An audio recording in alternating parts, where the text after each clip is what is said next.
সুপ্রিয় শিক্ষার্থী, আশা করি তোমরা সকালে ভালো আছো, সুস্থ আছো, নিরাপদ আছো। আজকের অনলাইন ক্লাসে তোমাদের স্বাগত জানাচ্ছি। আমি মাহফুজা খান, সহকারী অধ্যাপক, উদ্ভিদ বিজ্ঞান বিভাগ, জয়পুরহাট সরকারি কলেজ। আজকে আমি সাধারণ সংশ্লেষণের অন্ধকার অধ্যায়ে C4 সাইকেল বা হ্যাচ এন্ড স্লাগেজ পাথওয়ে নিয়ে আলোচনা করব। তো আজকে আমরা যে সাধারণ সংশ্লেষণের আলোক পর্যায়ে আমরা দেখেছিলাম যে এটিপি এবং NADPS প্লাস হাইড্রোজেন উৎপন্ন হয়ে থাকে। আমি আগে ক্লাসগুলোতে বলেছিলাম যে আলোক পর্যায়ে যে শক্তি উৎপন্ন হয় সেই শক্তিটা হচ্ছে কি কিন্তু অন্ধকার পর্যায়ে ব্যবহৃত হয়, অর্থাৎ এটিপি এবং NADPSটা ব্যবহৃত হয়ে এখানে কার্বন বিজারিত হয়ে থাকে। তো কার্বন আত্মীকরণ পর্যায়ে বলা হয়ে থাকে এই অধ্যায়গুলোকে, অন্ধকার অধ্যায়গুলোকে। তো সে তারই ধারাবাহিকতায় আমরা আজকে C4 পাথওয়ে বা হ্যাচ এন্ড স্লাগের গতিপথ নিয়ে আলোচনা করব।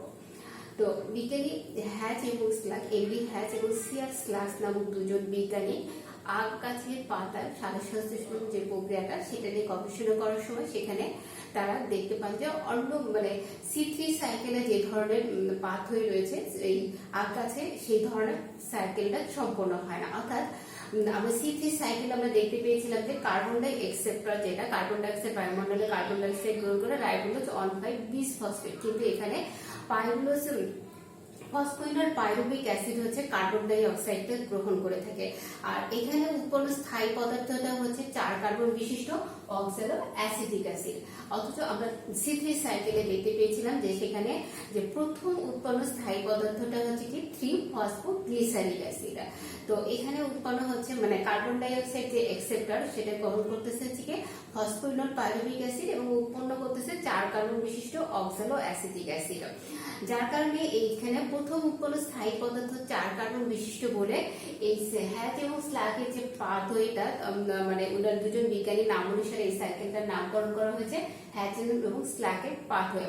তো এই হ্যাচ এবং স্লাগের পাথওয়েকে হচ্ছে C4 পাথওয়ে বা C4 সাইকেলও বলা হয়ে থাকে, অথবা C4 সালোকসংশ্লেষণ প্রক্রিয়াও বলা হয়ে থাকে। তাহলে এখানে প্রথম উৎপন্ন স্থায়ী পদার্থটা হচ্ছে কি 4 কার্বন বিশিষ্ট। তা যে সমস্ত উদ্ভিদে এই 4 কার্বন বিশিষ্ট C4 সাইকেলটা চলে সেই সমস্ত উদ্ভিদকে C4 প্লান্টও বলা হয়ে থাকে। আমরা আগে ক্লাসে দেখেছিলাম যে C3 সাইকেল, যেটা C3 সাইকেলে হচ্ছে প্রথম উৎপন্ন স্থায়ী পদার্থ 3 কার্বন বিশিষ্ট 3-ফসফোগ্লিসারিক অ্যাসিড, আর এই সাইকেলটা যে সমস্ত উদ্ভিদে চলে তাদেরকে C3 প্লান্টও বলা হয়ে থাকে। আর তারই ধারাবাহিকতা C4 যে সাইকেলগুলো যে সমস্ত উদ্ভিদে চলে সেই উদ্ভিদগুলোকে হচ্ছে কি C4 প্লান্টও বলা হয়ে থাকে। এখন পর্যন্ত 3টি একবীজপত্রী উদ্ভিদ এবং 16টি দ্বিবীজপত্রী উদ্ভিদ গোত্রে এই C4 পাথওয়েটা পাওয়া গেছে আর কি। বিজ্ঞানীরা এই পর্যন্ত এগুলো গবেষণা করে পেয়েছে।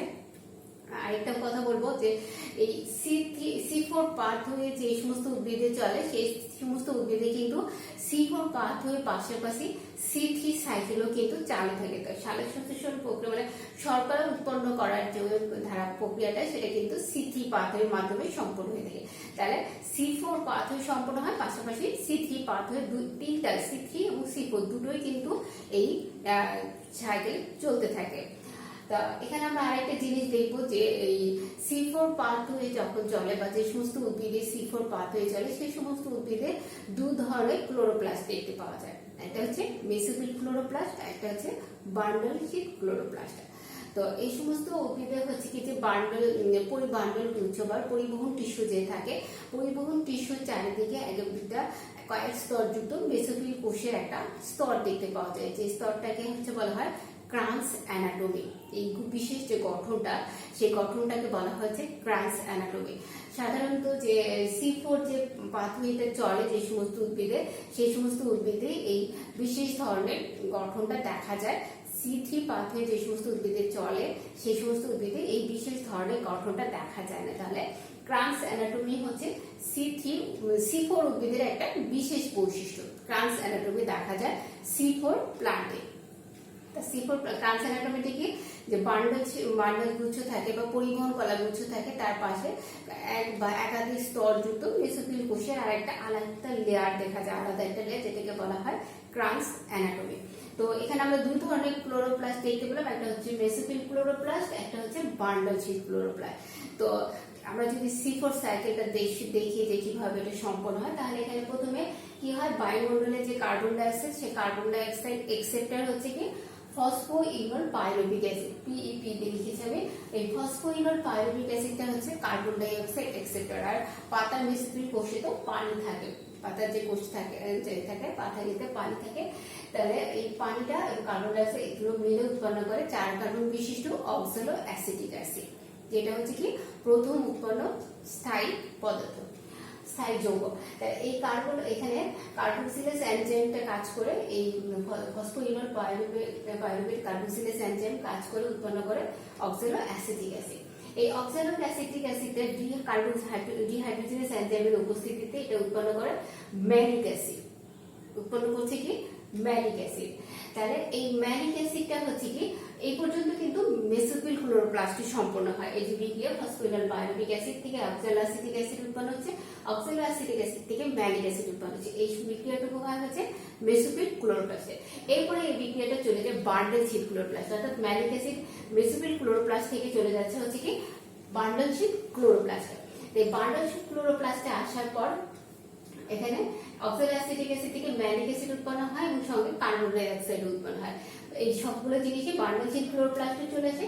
বান্ডল শিট ক্লোরোপ্লাস্টে চলে আসার পর কার্বন ডাই অক্সাইডটা হচ্ছে কি C3 সাইকেলে চলে যায়। C3 সাইকেলে যেখানে কার্বন ডাই অক্সাইডটা রাইবোলোজ 1,5 যে বিসফসফেট আছে, সেই বিসফসফেট এই কার্বন ডাই অক্সাইডটাকে একসেপ্ট করে তার সাইকেলটা চালু করে। আবার C3 যে পাথওয়েটা চলে, গত ক্লাসে আমি C3 পাথওয়ে দেখেছি, সেই সাইকেলটা আবার এখানে চলতে থাকে, দাদা শর্করা উৎপন্ন হয় এখানে। আর এই ম্যালিক অ্যাসিডটা হচ্ছে কি উৎপন্ন করে পাইরুভিক অ্যাসিড। ম্যালিক অ্যাসিডটা উৎপন্ন করছে হচ্ছে কি পাইরুভিক অ্যাসিড। এই পাইরুভিক অ্যাসিডটা হচ্ছে আবার বান্ডল শিট ক্লোরোপ্লাস্ট থেকে মেসোফিল ক্লোরোপ্লাস্টে চলে আসে। তার মানে এই বান্ডল শিট ক্লোরোপ্লাস্টে মেসোফিল ক্লোরোপ্লাস্টে যে ম্যালিক অ্যাসিড উৎপন্ন হচ্ছে সেটা মেসোফিল ক্লোরোপ্লাস্ট বান্ডল শিট ক্লোরোপ্লাস্টে যায়। বান্ডল শিট ক্লোরোপ্লাস্টে উৎপন্ন হয় পাইরুভিক অ্যাসিড। এই বান্ডল শিট ক্লোরোপ্লাস্টে যে পাইরুভিক অ্যাসিডটা উৎপন্ন হলো, সেই পাইরুভিক অ্যাসিডটা আবার চলে আসবে হচ্ছে মেসোফিল ক্লোরোপ্লাস্টে। মেসোফিল ক্লোরোপ্লাস্টে আসার পরে সেটা এটিপির সাথে ইনঅর্গানিক ফসফেট আরো যুক্ত হয়ে এখানে উৎপন্ন হচ্ছে AMP, অ্যাডিনোসিন মোনোফসফেট উৎপন্ন করে AMP, এবং হচ্ছে কি এখান থেকে ফসফেটটা এখানে চলে যে উৎপন্ন করে ফসফোইনল পাইরুভিক অ্যাসিড। তাহলে এইভাবে এই ফসফোইনল পাইরুভিক অ্যাসিড আবার বায়ুমণ্ডলে কার্বন ডাই অক্সাইড নিয়ে তার সাইকেলটা চালু রাখে। তাহলে কিন্তু এখানে C4 পাথওয়ে আমরা দেখলাম, C4 পাথওয়েটাতে উৎপন্ন হচ্ছে এগুলো সঙ্গে কার্বন ডাই অক্সাইড যে উৎপন্ন হচ্ছে, সেই কার্বন ডাই অক্সাইডটা কিন্তু C3 পাথওয়েটা চালু রাখছে। তাহলে C4 প্লান্টে যে কিন্তু C4 পাথওয়ে চলে, সঙ্গে C3 পাথওয়ে চলে, দুটো সাইকেলে পাশাপাশি চলতে থাকে শর্করা উৎপাদনের জন্য।